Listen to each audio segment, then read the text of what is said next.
100 years for the YWCA is really a wonderful way to celebrate something that means so much to me.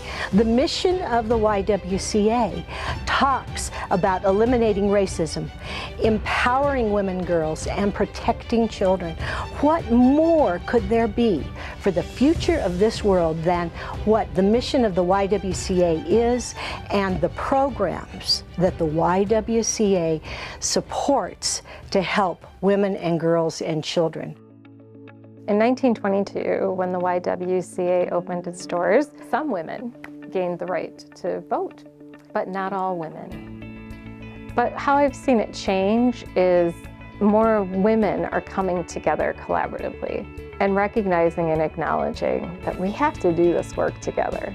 When you're in a space that is not built on equality, and it is built on a power structure where a few are really able to take advantage of all of the opportunities, then that in itself creates a barrier. There is a fear around equality because people think that that means they have to give up something. As long as this duality is alive, no one wins. It doesn't benefit anyone. If other people are oppressed, you are too. So for all of humanity to flourish, then we all need to get up and do the work. The YWCA is one of those community partners that is creating change. I sleep easier at night knowing that the YWCA is out there doing that work. The Reading to End Racism programs that are in several of our schools, to the anti-racism seminars that many of our community members had asked for.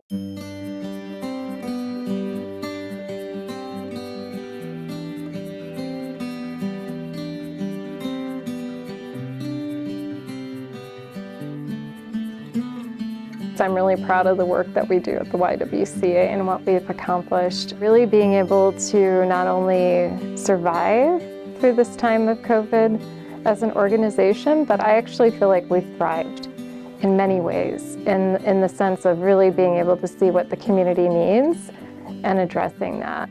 Definitely, Persimmon has, I think, been a very important place for a lot of families to be able to take that next step in their life. More families are, going back to their regular in-person jobs and needing a place to bring their kids. I got to just be there to see a family's face when they were able to take a sigh of relief that they found somewhere where they can leave their kids and be at peace and then go handle big changes in their life. And I also got to see in the classrooms how the children were able to have a day that was fun and a safe place where they felt like it was a cool place to be. Now we have nutrition and kind of education with food, and we have our little growing garden beds. It's an educational opportunity, but also it provides them healthy habits that hopefully they'll take with them for the rest of their lives.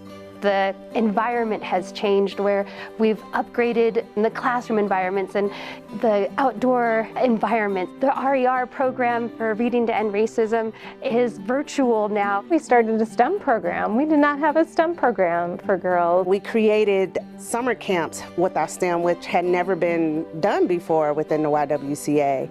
And we have a leadership program for girls of color, which hadn't been done. You can see in their eyes that they know that they can do more, that there's these options they hadn't even thought about. And really all they needed was, I think, encouragement, and more than that, just to know that it's a possibility. I really hope 100 years from now that we wouldn't have to have these programs, to be honest. 100 years from now, we wouldn't talk about the disparities in our community. I hope that we have as many women of many colors and men of many colors across all positions of power and influence. But what I hope for is my daughter, my beautiful daughter, Bella. I want her to feel strong, and I want her to feel confident. And I want her to be in a space where girls, where women of color are exactly the way it should be. They're equal, and they're powerful, and they're unstoppable. Why is it that there's still a need for search organizations around equity and inclusion. It is possible, I believe, for humans to have an upward trajectory that's not always backsliding. So many challenges stem from things that are so deeply rooted in our structures. And until we can get rid of some of those and rectify some of those, it will be very challenging for us to have real sustainable change. And we have to want it, though, and get comfortable with being uncomfortable and own that we've made mistakes as a species, but are we evolving?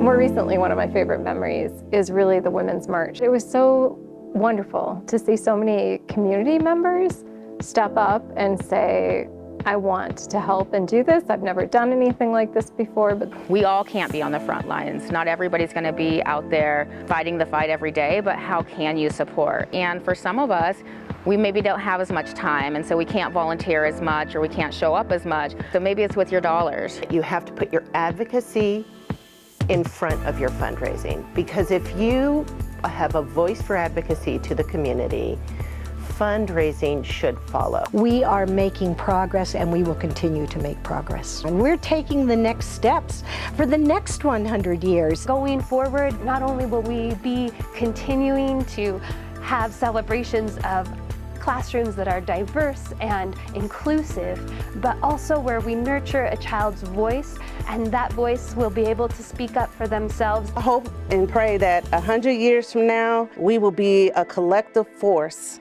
all our nonprofits within this nation working together towards the same thing. And that's the goal for human dignity, human respect, and opportunities for all.